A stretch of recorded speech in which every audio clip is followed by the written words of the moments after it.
In a small provincial town in Pennsylvania, life flows peacefully and calmly. Milton Robinson, a 79-year-old widower and one of its citizens, leads the life of a simple retiree. He regularly attends town council meetings, where he always raises the same issues about changing the town's slogan and installing an additional pedestrian crosswalk near his home. One summer morning, after presenting his proposals as usual, Milton heads home. He spends his day with his daily chores, has dinner, and goes to bed. In the morning, he waters his plants and feeds the birds. Later, his adult daughter Denise comes to help him with his monthly bills. There's no news from his elder son Tim, as he lives far away and rarely calls. After finishing their business, Denise goes to the restroom and finds a jar of peas there. She's concerned about her father's well-being, and even though Milton assures her he's fine, she suggests he see a neurologist for a checkup. After all, the man is quite old, and forgetfulness could be a sign of approaching dementia. However, Milton vehemently opposes seeing any doctors. Denise goes to work, leaving the old man alone with his beloved detective shows and a solitary dinner. One night, he suddenly hears a commotion in his backyard,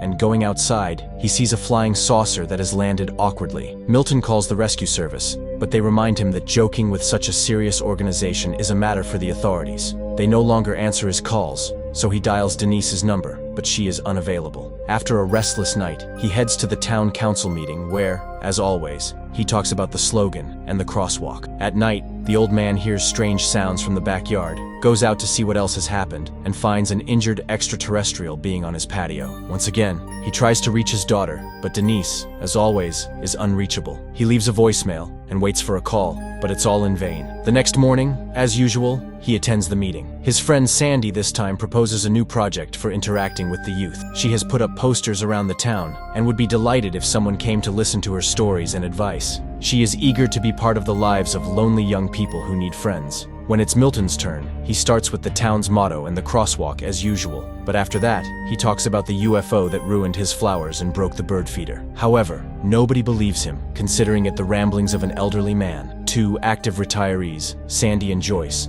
advise Milton not to bring up this topic at the meeting anymore, or else no one will take the suggestions of the elderly townspeople seriously. Sandy suggests giving the old man a ride home and reminds him that she is always nearby and he can count on her help. Milton becomes angry, realizing that he is being taken for a lunatic. That evening, Milton checks his backyard again to see the extraterrestrial being whom he had thought was dead, but the creature suddenly raises its head and looks at him plaintively. Milton wraps the unconscious extraterrestrial in a blanket again and leaves a glass of water for it. In the morning, he finds the extraterrestrial wrapped in a blanket and seemingly shivering at his back door. Milton invites it inside since it's warmer in the house. He doesn't know what to do because he has never experienced anything like this before. The old man notices that the visitor has drunk all the water, so he brings another glass. Then he prepares a tray with various foods he finds in his house. But the extraterrestrial chooses only an apple. So, Milton goes to the store to buy apples, explaining to the cashier that it's for an extraterrestrial. The cashier treats him like a crazy person with delusions. Upon returning home, Milton sits on the couch in the living room and hears news about the search for a crashed weather satellite, but doesn't pay it much attention because he's startled by the sudden appearance of the extraterrestrial. Seeing that it's feeling much better and can even walk, the old man shows the extraterrestrial all the amenities and settles it in his home, providing a guest room and introducing it to television. Personally, he prefers detective shows because you never know how they will end. Milton shows photos of his family to the silent but attentive extraterrestrial.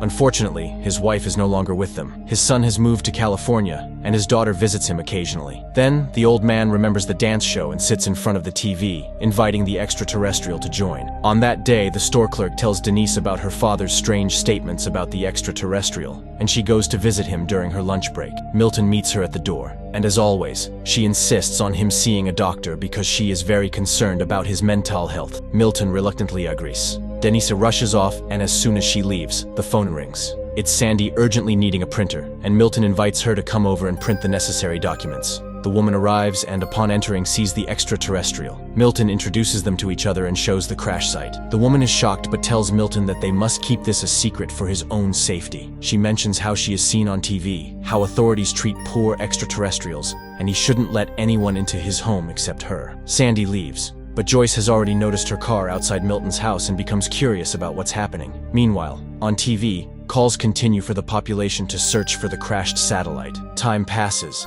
and the extraterrestrial continues to stay in Milton's house. watching his favorite shows together. One morning, it brings Milton a piece of paper with a drawing of a cat on it. This touches Milton's heart, as the little one has drawn him a picture. He finds the extraterrestrial working on repairing its spaceship, apparently having fully recovered and getting ready to go back home soon. Milton visits a neurologist and undergoes tests, making some frustrating mistakes in some of them. During this time, Sandy stays with the extraterrestrial and complains to it about her daughter, who moved to the West Coast and lives with her friend. She is very upset that her daughter doesn't visit and doesn't bring her only grandchild. Meanwhile, the doctor, upon learning about Milton's forgetfulness and his stories about extraterrestrials, concludes that his abilities are deteriorating rapidly and suggests considering outside assistance for him. This greatly upsets Milton, and he angrily leaves after shouting at his daughter. Sandy, setting aside the children's book she was reading to the extraterrestrial, tries to ask questions, but the old man goes to his room. Later, he finds the extraterrestrial by its spaceship and complains about his daughter who wants to put him in a nursing home. He hasn't been in touch with his son, and it seems he was a bad father. The extraterrestrial listens very attentively to the old man, putting down its tools. After this, Milton leaves a voicemail for his son, telling him about his life and Denise's affairs, hoping that he will find it interesting. The next day, Sandy brings a t-shirt for the extraterrestrial, as she thinks it's uncomfortable for it to be naked. She also suggests giving it a name, Jules. Milton gets irritated by what he considers silly suggestions but eventually agrees with his friend. Meanwhile, Joyce, upon hearing about the government's offer of a reward for information about the crashed satellite, goes to Milton's house and, looking through the window, sees the extraterrestrial. Now she is also in on Milton's secret and suggests naming the extraterrestrial Harry. Sandy suggests to Milton that he should acknowledge the fact that Joyce is joining their group, even though he's ready to kill the overly curious lady. Then she shows pictures of cats that Jules has drawn for him. Joyce speculates that Jules is trying to communicate something to the old man since all the drawings are of cats. However, Milton refuses to believe it. Meanwhile, the government receives numerous calls about various anomalies. One day, a woman complains about a man who spends hours staring at his rocket in the yard. FBI agents go to the given address, but find a homemade rocket and a happy man next to it. At the same time, Joyce visits Milton to spend time with the extraterrestrial. She also gives it a t-shirt and offers it apples. During this time, Sandy receives a call from a young man who was interested in her posters. He comes to her house, and the joyful woman invites him for tea, while Joyce talks to the extraterrestrial about her life in the big city, where she even performed in concerts because she sang well. Sandy engages in conversation with the guest. Joyce suggests singing for the extraterrestrial, and while she does that, the young man asks for permission to use Sandy's restroom. But when she follows him upstairs, she sees him stealing her jewelry. After she threatens to call the police, the man attacks her and tries to strangle her. However, the extraterrestrial has a vision of the events and telepathically makes the man's head explode. This raises suspicions at the FBI, who are conducting the search for the crashed spaceship. Responding to police questions, Sandy suddenly realizes who saved her from certain death and rushes to Milton's house. She hugs Jules and tearfully thanks him for saving her life. The retirees discuss the potential danger of the extraterrestrial but conclude that it's only dangerous to bad people. Meanwhile, the FBI agents can't understand how and from what the head of the criminal could have burst, so they decide to keep an eye on Sandy. On this day,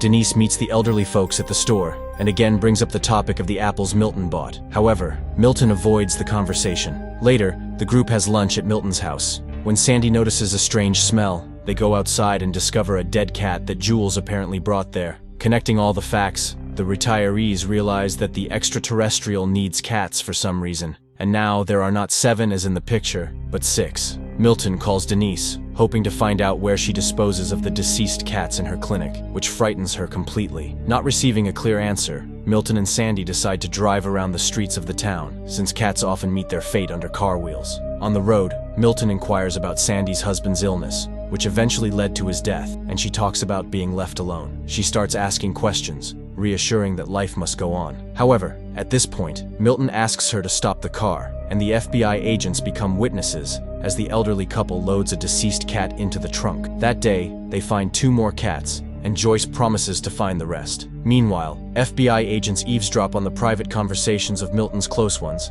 and hear Denise telling her brother about her father's eccentricities. At this moment, Joyce brings 3 more cats she found in different parts of the town. Only one is missing. Just then, agents knock on the door, but the elderly folks hide and don't open it. The men eventually leave, and the people realize they need to act quickly. Then Milton remembers Joyce's deaf, blind, and non-mobile cat. Offended, she leaves, but Sandy catches up with her and apologizes for Milton's bluntness. Joyce admits that he's right. It's long past time to end the suffering of the cat. She brings the animal, and the extraterrestrial puts it to eternal sleep. Then it covers the remains with some material, and they start to merge into a single object. In the end, a glowing object appears in front of the group, which serves as fuel for Jules' spaceship. The saucer lifts off into the air and moves to the center of the yard, which is instantly detected by the FBI's instruments. The retirees understand that the time for farewell has come. Joyce gives Jules a souvenir globe with a view of the city inside. Sandy gives him a sweater she knitted, and Milton gives him his driver's license with a photo. But the extraterrestrial suddenly makes an inviting gesture,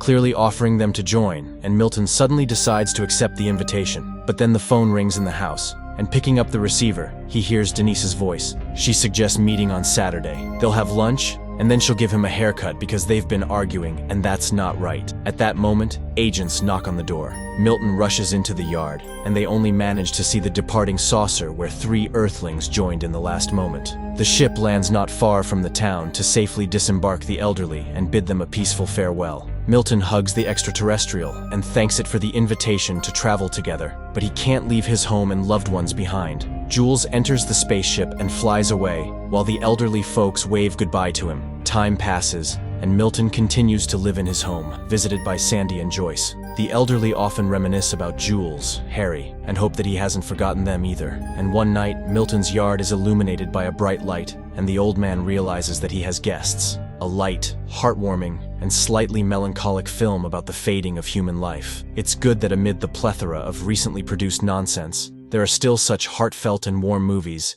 in which an extraterrestrial is not a villain who came to Earth to conquer it, but rather a cute and understanding silent being with expressive eyes.